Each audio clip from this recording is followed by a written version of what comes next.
Hola, ¿qué tal? Un saludo para todos, les habla Michelle Matos y por medio de este video voy a presentar el punto de mi exposición, que es la ética celleriana, que está basada en la teoría de Max Scheler, que fue un filósofo alemán de padre protestante, de madre judía, y él se hace bautizar en la Iglesia Católica. Entonces hay como una mezcla bastante divertida ahí entre su nacimiento, bueno, entre sus genes. ¿Qué podemos decir de Max Scheler? Bueno, fue un estudiante muy destacado en la universidad, que en su principio, pues digamos que su inclinación era estudiar medicina, pero luego de un año de estudios se decide ir por la filosofía y la sociología, materias en las cuales pues va a desempeñarse la mayoría de sus escritos, de hecho pues prácticamente toda su teoría. Podemos decir que, como para concretar en ese primer video, hablar sobre la vida de él, podemos decir que durante sus tiempos de estudio, que estuvo estudiando aquí, luego se mudó para otro lugar, se casó y bueno, tenía una vida bastante entretenida, logra conocer a Husserl, que pues el famoso hombre de la fenomenología, del método fenomenológico. Y pues Scheler se deja llevar totalmente por este método y empieza a aplicarlo en su filosofía. Empieza a hacer sus estudios basados en esto y de allí pues va a estar conformada todo lo que es su ética, todo lo que vamos a hablar más adelante, que es la jerarquía de los valores. Max Scheler aplica lo que es la fenomenología a su método. Como su vida, pues podemos decir que era un hombre, como ya dije, bastante interesante. Tuvo muchos estudios, se le atribuyen muchísimos escritos muy importantes, tanto para la ética como para la filosofía, también, bueno, algunos aportes a la metafísica. Podemos decir también de Max Scheler que en el momento más importante de su carrera como docente, no podemos decir que fue algo malo, porque no se conoce como tal la historia del todo, pero pues un pequeño problema con su mujer. Hay una demanda sobre que él como que le es infiel y hay una especie allí de infidelidad y de inmoralidad por parte de ese profesor que hablaba bastante sobre la ética. Entonces pues hay una pequeña demanda y se le quita su licencia pues digamos como para impartir las clases, como la docencia, la escritura y todas estas cosas. Luego más adelante, por todas sus obras, deciden en la ciudad de Colonia devolverle su licencia para poder publicar todos estos escritos que este hombre tenía.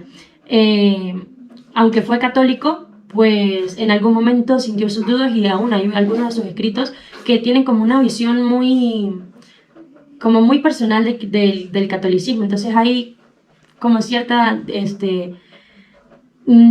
diferencia entre lo que él creía antes del catolicismo a lo que está pensando ahora, y por eso pues lo plasma allí. Luego pues también se volvió a separar y se casó, bueno, se había casado por la Iglesia Católica, luego se divorció y se casó con una de sus alumnas, pero de manera civil. Entonces, a breve rasgos podemos hablar de esta manera de Max Scheler. En ese primer video pues estamos hablando de lo que es su vida, digamos, del autor de este tipo de ética. En el siguiente video pues hablaremos ya sobre la ética scheleriana. Bueno, ahora vamos a hablar sobre la teoría de los valores de Max Scheler. Primero pues hay que definir que para Marx él definía los valores como ese conjunto de esencias que trazaban los ideales de los hombres y que estos son de manera independiente del hombre, o sea, existen por naturaleza. Entonces como que el hombre al momento de nacer los adquiere como un don, o sea, los valores son en sí los valores y el hombre cuando nace pues los adquiere. No es que el hombre adquiere los valores por su propia cuenta ya y hace que el valor exista. No, para él los valores ya existen, lo que hace el hombre es adquirirlos simplemente. Y bueno, pues él va a hablar sobre los valores que son a priori y posteriori, pero sí, habla sobre todo que es previo a la experiencia, a la existencia del valor. Otra de las cosas que podemos decir sobre su teoría de los valores es que a partir de ella él va a definir que estos valores son parte como del mundo, que se encarnan en las cosas específicas, y estas son las que van a motivar al hombre a su actuar, a inclinarse por ciertas actitudes. Como ya les había dicho anteriormente, pues Marx fundamenta su teoría de los valores en el método fenomenológico de Edmund Husserl, y es desde allí que él va a sacar su teoría. Entonces, lo que va a hacer es aplicarle ese método de ir dividiendo parte por parte para poder llegar al objetivo, para poder descubrir lo que ocasiona. Entonces, por eso su método va a estar basado sobre todo en la parte emocional del hombre, porque para él son los sentimientos, es la percepción de los sentimientos y las emociones las que van a hacer actuar el valor. Entonces, pues, ahí más o menos podríamos decir que la intención de hacer algo pues viene por medio de los sentimientos, de las emociones, de lo que se percibe. Entonces de allí nace la intencionalidad del acto como tal, y esto pues lleva a aplicar el valor que es propio de ese momento. ¿Qué podemos decir sobre Shetler de acuerdo a ese proceso? O sea que, como ya les digo, pues él fundamenta su teoría en esto, y teniendo en cuenta digamos la circunstancia, el modelo que se presente, pues se va a seguir como esa corriente de acuerdo a lo que se haya percibido. Entonces con esto podemos pasar ya a lo que Shetler divide en su teoría. La teoría de Shetler, la ética de sus valores, pues ha sido bastante utilizada, y de hecho pues también ha sido refutada, como por ejemplo es distinta a la de Immanuel Kant, otro filósofo que bueno, pues tienen sus puntos de vista diferentes en esto, ya que pues él va a hablar más sobre la experiencia, el uno es más empírico, el otro es más positivista, y pues bueno, entonces aquí está el pequeño choque.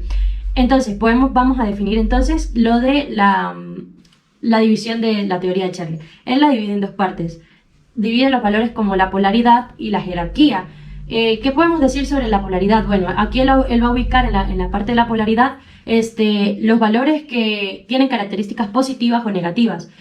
Se refiere en el sentido de que los negativos son los que por ley ya no pueden ser positivos.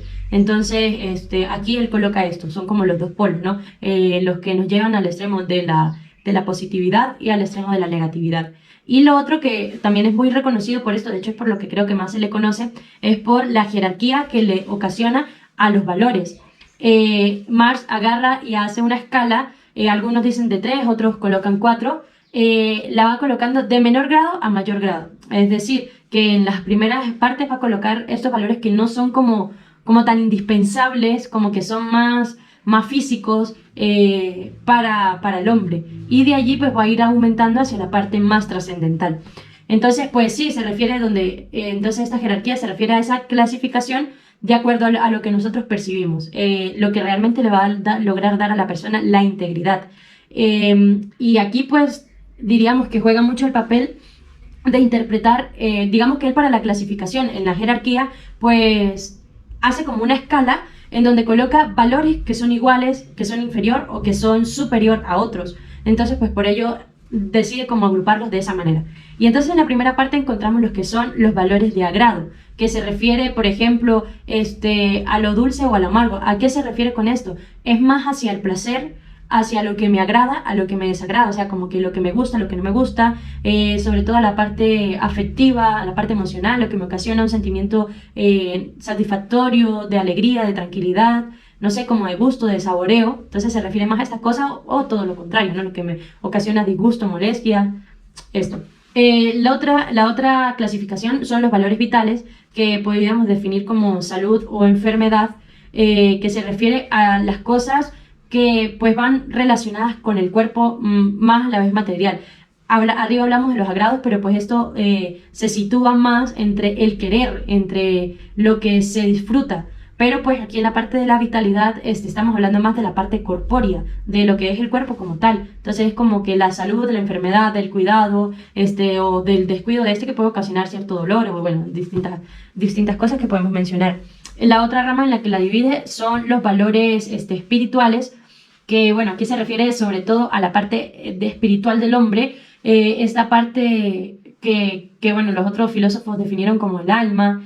No hay nada corporal en ella, sino que se refiere sobre todo a esa pequeña sustancia. Entonces aquí va a haber como una división más grandecita en la parte de que, por ejemplo, tenemos la parte estética, lo que es bello, lo que es feo, o sea, lo que agrada a los sentidos, lo que desagrada, lo que es justo, lo que es injusto, o sea, en la parte de los aptos, de la convivencia social, la parte intelectual, estar de acuerdo con la verdad o creer lo falso, todas esas cosas que podemos asimilar. Y pues la última división que tenemos es la del valor religioso, en donde pues el mayor, digamos que es donde Chandler ubica el mayor grado. ¿Se acuerdan que dije que iba de lo, digamos, de lo más esencial a lo más importante, como de menor a mayor, o sea, de lo más poquito a lo más grande? Y en esta clasificación, pues él ubica la parte religiosa, en donde pone lo sagrado y lo divino, como en ese contraste con lo humano, con lo profano. Podríamos hablar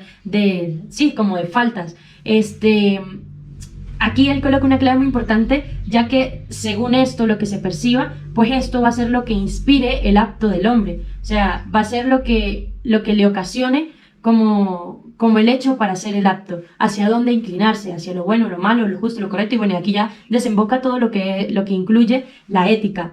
Es muy importante también recordar que por qué Scherler le da toda esta importancia, pues sabemos que, como les dije al inicio, es un hombre que se bautizó en la parte católica. De hecho, pues le dio un realce a la teología, se dedicó bastante en esta parte. Entonces tenía una imagen de Dios. Luego tuvo su pequeño, digamos, separación de la iglesia como tal practicante y pues su diferencia. Pero pues podemos encontrar aquí esto. Entonces, al hablar de la teoría personalista, pues concluimos diciendo esto, ¿no? Que la teoría de Scherler está basada sobre todo en la parte de los sentimientos y las emociones. Allí radican los valores para él. Esto es lo que va a ocasionar que la persona busque, como ella, sentirse y darse a una sociedad. Entonces, como lo que nosotros encajamos de por qué actuamos de esta manera, y bueno, se une toda la parte moral y ética en esto. Pero pues lo hace más hacia la parte antropológica del hombre, que de lo que hay, pues se da.